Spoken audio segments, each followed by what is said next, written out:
Hi, folks. Welcome to March. We are so lucky to be here with Marci again. Marci, let's dive in.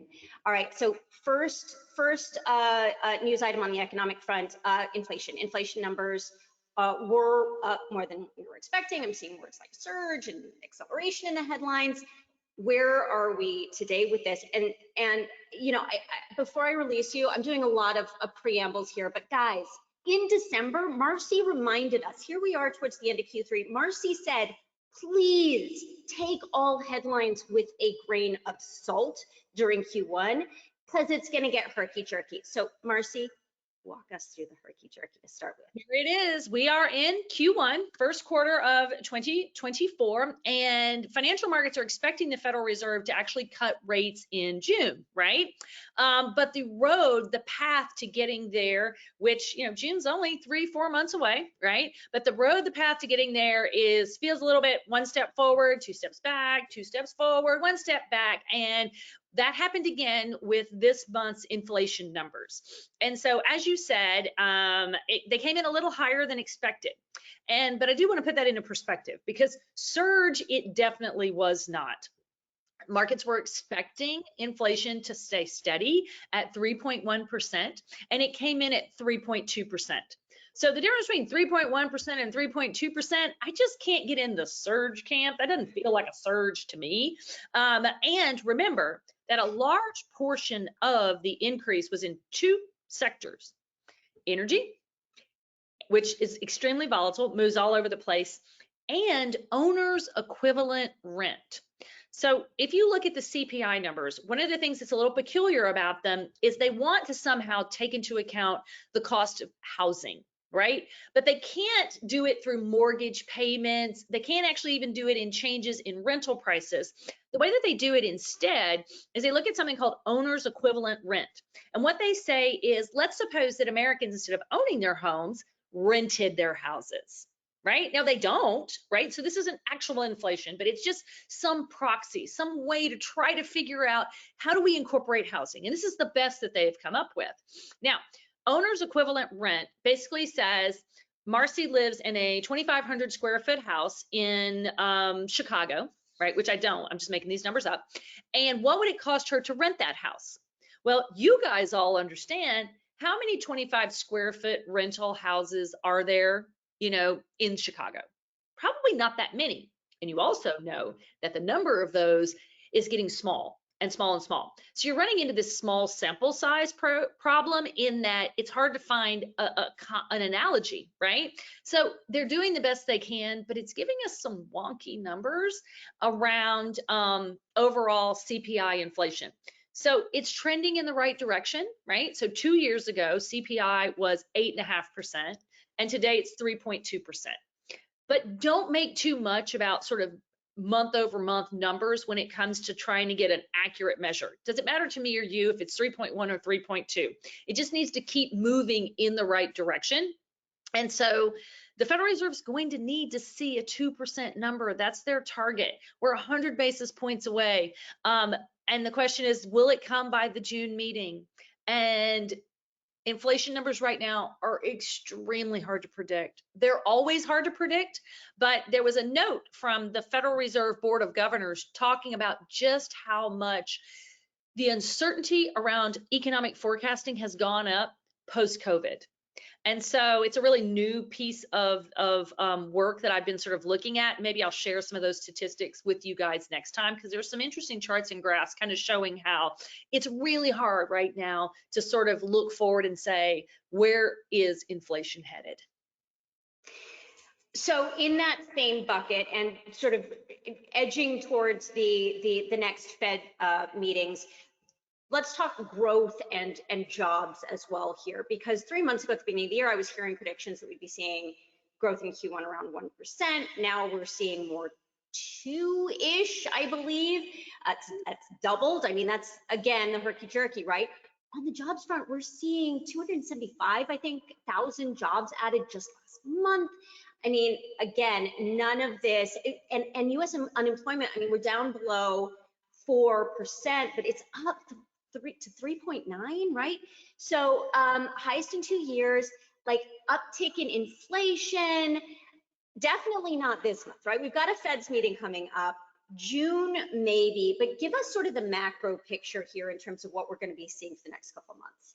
Well, certainly growth in the first quarter of this year is coming in higher than everyone expected. Now, it's one of those weird periods of times where when growth comes in higher than expected, that's bad news, right? Because the Fed might not cut rates, right? So we're in those weird periods of time where if there's strong job growth, that's bad news. Now, I don't personally think that's bad news, because when I look at job growth, job creation, what I understand is that for the overall economy out there, people's incomes, people having stable jobs, income that they can count on, all matter when it comes to making big ticket purchases, to their confidence around, should I buy a house now? Should I take on a mortgage? If unemployment was higher, people wouldn't want to be doing that. So fundamental to sort of strong demand are things like the job market, things like economic growth. Now, you and I have talked about in times past that the Federal Reserve now has a new indicator called GDP Now, and it is calculated by the Federal Reserve Bank of Atlanta, and they update their GDP forecast basically based on the data that's coming in every single day. And this thing is proven to be very reliable. So instead of having to wait a month after the first quarter is over to get a preliminary estimate of GDP, we now have a pretty decent one in real time. So this is part of this enormous data revolution that's happened in economics overall that personally makes my job easier, more fun, because now I don't have to wait for this old dated data. I can tell you in real time, kind of get a much better sense of what's happening with the economy in real time. So we know it's growing about 2.5%, really strong GDP number for the first quarter. So if the economy is growing at 2.5, I guess how's that? 2.5, right? That's how, that's a little finger, right? And inflation is at 2. You add those two numbers together to get the proper Fed funds target rate. So if inflation comes down to 2%, economy's growing at 2.5%, then suddenly a 4.5% Fed funds target rate is what makes sense. But if inflation's at 3%, then 5.5 is what makes sense. So this is why, you know, we're watching those inflation numbers very, very carefully. If growth suddenly goes to 0, then you want to cut your Fed funds target rate a lot faster. But that's not where we are right now. Never forget, friends, economies pretty much, if you leave them to their own devices, they want to grow. They have an underlying GDP trend rate. And in the US, it's somewhere between 2 and 2.5. So we're kind of right there in the sweet spot. The unemployment rate has been below what everyone would consider normal for quite some time. So an unemployment rate of about 4% is probably more of an equilibrium unemployment rate than the 3.5, 3.4 that we were seeing last year when labor markets were so incredibly tight. But what we know is that people are coming back into the job market. A lot of people who left during COVID, maybe early retired or stayed home to take care of their kids, and now they're just coming back into the job market. And so you're going to see that uptick in unemployment numbers because people are coming back into the job market. So again, like, it's hard to go, is that a bad thing or a good thing? You know, I try to help you guys make sense of, is it good or is it bad? And usually it's a little bit of both. Yeah. I sometimes throw at you an Econ 101 question, and I've got one for you now. We're also focused on, yay, you know, 2024, we're going to see the Fed's cut rates. From an economic standpoint and an impact standpoint, what does that actually mean for us as consumers, for us in the housing? Like, why are we so excited about that, Marci? Well, I think it's because we all kind of got accustomed to pretty cheap money, right? I mean, when a Fed funds target rate was 0, it meant you had mortgage rates at 3, 3.5, maybe 4%. It means businesses could borrow at 5, 5.5%. It meant all this sort of cheap money flowing out there. Now, you want, though, for the long run, for money to be priced appropriately. If it's too cheap, relative to what it should be, then you get these shortages. And that's what happened in housing. Everybody rushed in to try to buy and take advantage of low mortgage rates because they weren't equilibrium. They weren't where they ought to have been, and everyone knew it was short term. So you get these big fluctuations in spending that are disruptive to markets. So particularly when you talk about housing, if you take a bird's eye view, overall view of the economy, you can say, oh, soft landing for the economy, no disruptions from higher rates. Oh, really? Talk to your average real estate agent. They understand that high interest rates have been very disruptive because you get this lock-in effect. People don't want to let go of their old mortgages to go to new mortgages. So stability in prices is extremely important, right? For stability in markets. It's why inflation, we target it at a certain rate, because prices going up and down and up and down and up and down introduce all this uncertainty that's bad for people, consumers, and businesses. Interest rates are the price of money. And if they've got all this volatility in interest rates, that's bad for markets as well. And you guys, each and every one of you, are on the front lines of all of this. I actually just got another sort of Econ 101 question from the audience as well. I love this, bringing it to basics. It's a good question. What is the June meeting? Like, talk about the Fed's meetings, and especially since this, like, we got one next week, we got one in June, and then there are another 5 more opportunities for stuff to happen with those meetings. So break down what that June meeting actually means. Really quickly. So basically what happens is that the Board of Governors, right, of the Federal Reserve is based in Washington, D.C. And that Board of Governors is not just responsible for monetary policy, it's also responsible for regulating banks. It's responsible for the supply of currency. It's responsible, obviously, for monetary policy, but it does a whole bunch of things. It has a huge research department. Then there are these regional banks all over the United States. There's 12 regional banks, and this system was set up in 1914. So there's a regional bank in New York, Boston, Richmond, Atlanta, San Francisco, Minneapolis, in all these places that were centers of economic activity in 1914. Now the economy's changed, but they haven't moved the banks around. So you've got 2 banks in like one in Kansas City and one in St. Louis, like really close together. You wouldn't set it up that way now, right? But they did this, and each one has a bank president, and I think it's 6 of those bank presidents sit on the FOMC committee at any given time that meets to determine the Fed funds target rate.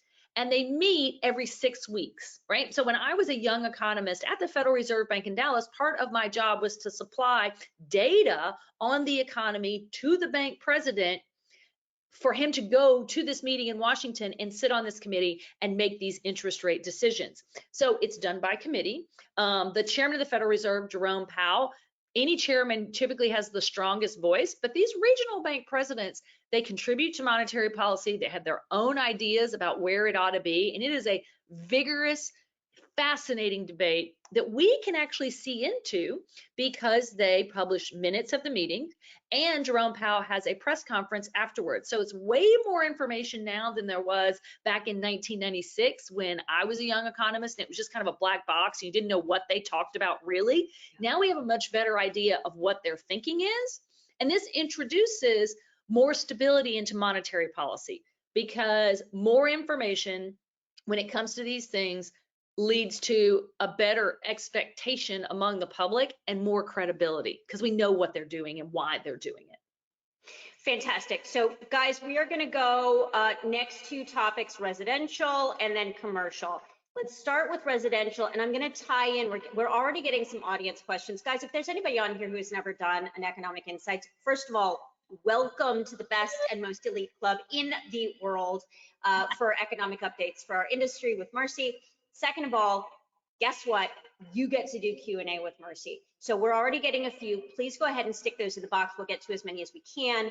Laura asks, and let's tie this in, and I'll ask my sort of general question, but can you tie in what the bond rate is going to do for future mortgage rates? And so generally speaking, just sort of pitching the question at you, we've got mortgage rates down on 30-year fixed right now at 6.84 last week, I believe, under 7%, which is sort of a marker that we've been watching, first time in a while.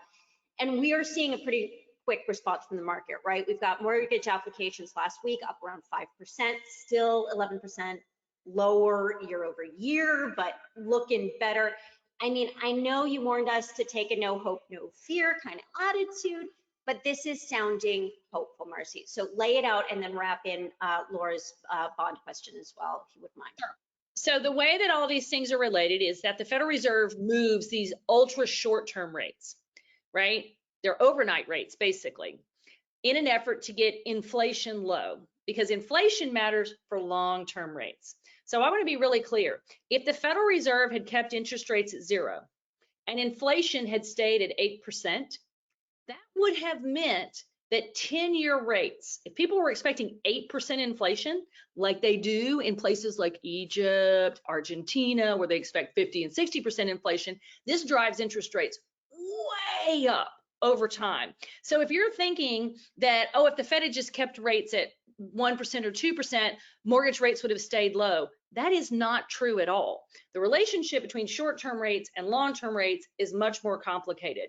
And for long-term rates to stay relatively low over time, we all have to believe that the Fed is going to keep inflation under control. Otherwise, we're Brazil, for instance, Right. where no one, that there's this bigger cushion, right, in longer term rates, right? So I want to be real clear about that.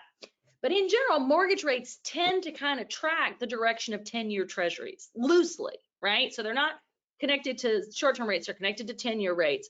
And so 10-year rates, as the Federal Reserve has raised short-term rates, those have gone up as well. And so you get long-term rates, particularly mortgage rates, going up. But I think that there's something else in mortgage rates too. There's prepayment risk. And so when mortgage rates get in this 6 to 7% range, there's this risk that when rates come back down, all those mortgages are going to be refied. So investors want to be compensated for that risk. So you get, when mortgage rates get above 6%, you get this prepayment risk laying on top of it so that you don't get this gradual increase, you get these really sharp increases. And I think we're in that territory as well. So just to sort of say how all of these things are arranged. But I do think that what's more important for mortgage rates to come down is for inflation to come down, not for the Fed to move. We need inflation to be back to that 2% target. Everybody needs to see it. They need to believe it. Then they'll be confident that the Fed brings short-term rates down to probably 4.5%, which probably means that treasuries come down to maybe 5%, which gets us back in mortgage rate territory, 5.5%, 6%, I personally think. Fantastic. And let's talk inventory for a second too, because of course we've got stagnation on new construction for residential as well.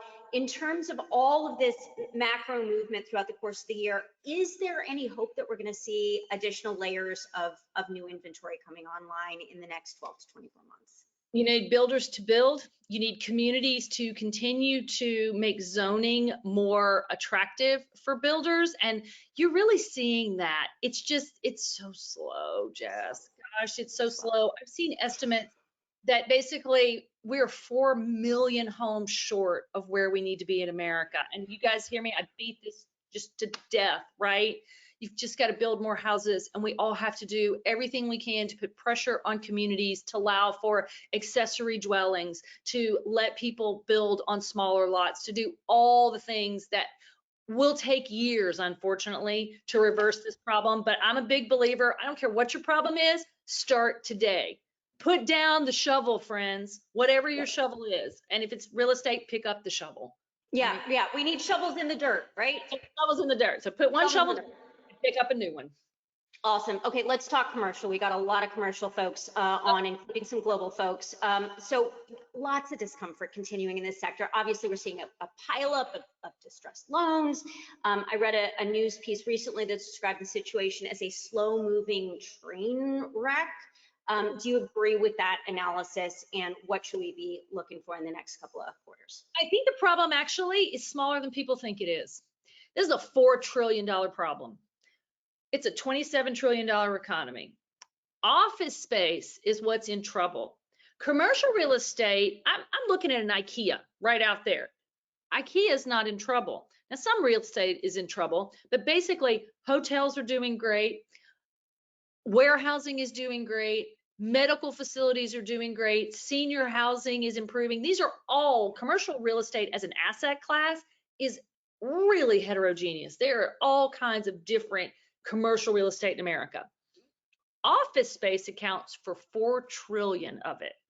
Now, just to get a sense of the relative magnitude of problems, from 2007 to 2009, residential real estate in America lost 1/3 of its value. Most of us were there for that. We know how painful it was, not just for our sector, but it had all these spillover effects to the rest of the economy, which is what most folks worry about. So when everybody says office space in trouble, they basically go, is this going to be a repeat of the housing crisis with all of its sort of spillover effects and difficulties for consumers? If we had that kind of decline in America today, it would be a $16 trillion problem. That's the magnitude of the loss. So if residential real estate went through the same thing it went through in the financial crisis, the loss to the US economy alone would be $16 trillion, right? Office space is only worth 4 trillion. So if it loses 100% of its value, every office in America is completely worthless. That's a problem that's 25% of the size of the financial crisis. Now, that's a lot of numbers. So we're going to have to, we'll send that out in our talking points, but you need some perspective on the size of this problem because you're going to get distracted by the headlines that say office building in San Francisco sold for $1.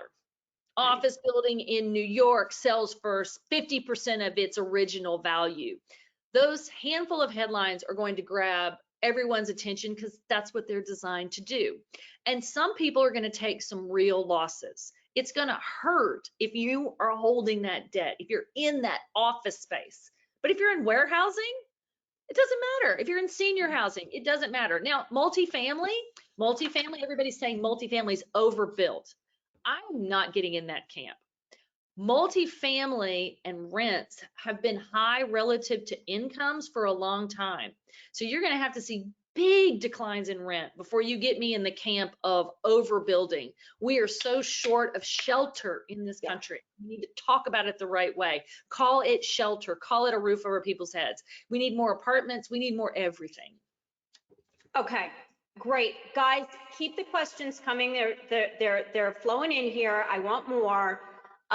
Let's talk China before we turn it over to a few questions. And then, guys, again, I'm going to do a quick antitrust update given today's news with more to come early next week, given the headlines. So, Marci, China. Speaking of sort of the slow-moving train wreck type headlines, nobody's been bullish about China for the last couple of years, sort of post-COVID slump. Now, though, all of a sudden, some pundits are saying, okay, there's light at the end of the tunnel for China. So two-part question. One is the Econ 101 question, which is, what is that impact on a global scale? Why do we focus on China so much during our conversations? And then what do you feel we will be seeing from China in the next couple of quarters? Well, I think there's something really peculiar about the way that Americans talk about almost everything. It's always a competition with us, right? Yeah. We love sports. Sports is an important part of everyone's life. It's competition, even though most of us don't play football, but we love to watch it, right? Yeah. You've heard me say before, our politics has become competitive, like a sporting event. Your loss is my gain is your loss, right? So everything is like that. And then when we turn around to economies, we do the exact same thing. We always have to have some sort of competitor. So when I was a young economist, it was China, or excuse me, it was Japan, right? Japan was gonna, eat our lunch. They were, buying up commercial real estate in America. We were all gonna need to speak Japanese because their economy was gonna be bigger than ours, right? They suffer from the same problems China has right now. Lots of debt, deflation, and most importantly, demographic decline. So the Japanese population starts to go into reverse, and suddenly their economy just kind of flatlines. Now, Japan's economy is still in the top 5. They're a very important economy. We just don't talk about them as a major competitor. China went through the same exact process. They were our main economic competitor. We put tariffs on them. We did all these sorts of things. They're also, though, political competitor as well, which makes them a little bit different than Japan, which was an ally.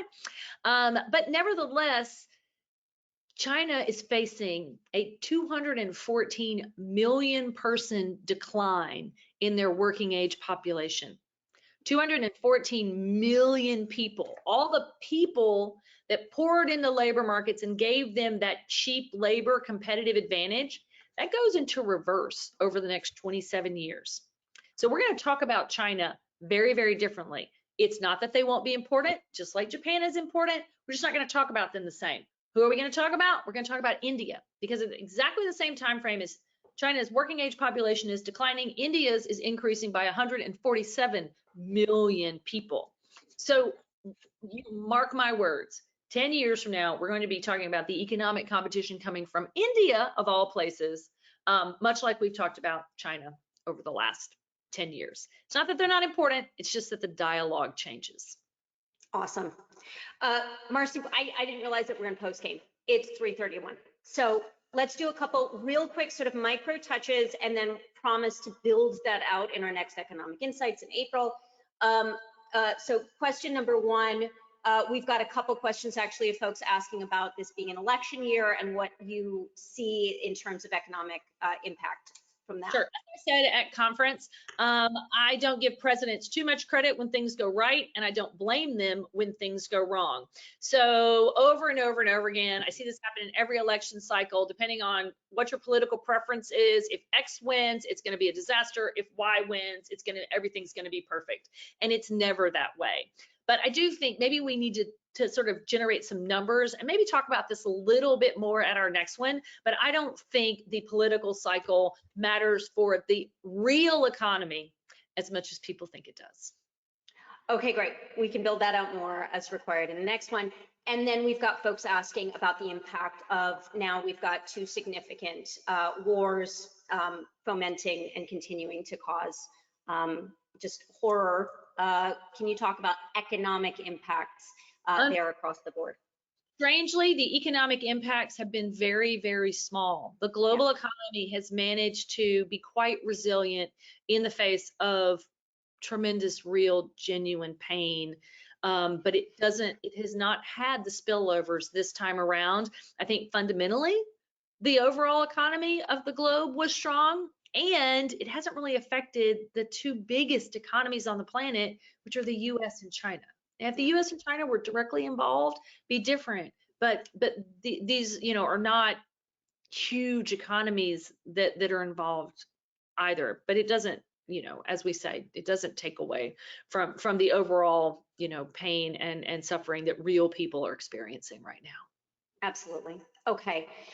Marci, that's amazing. We will see you back in April. Marci, travel safe, enjoy yet another jet setting experience, and we will see you soon.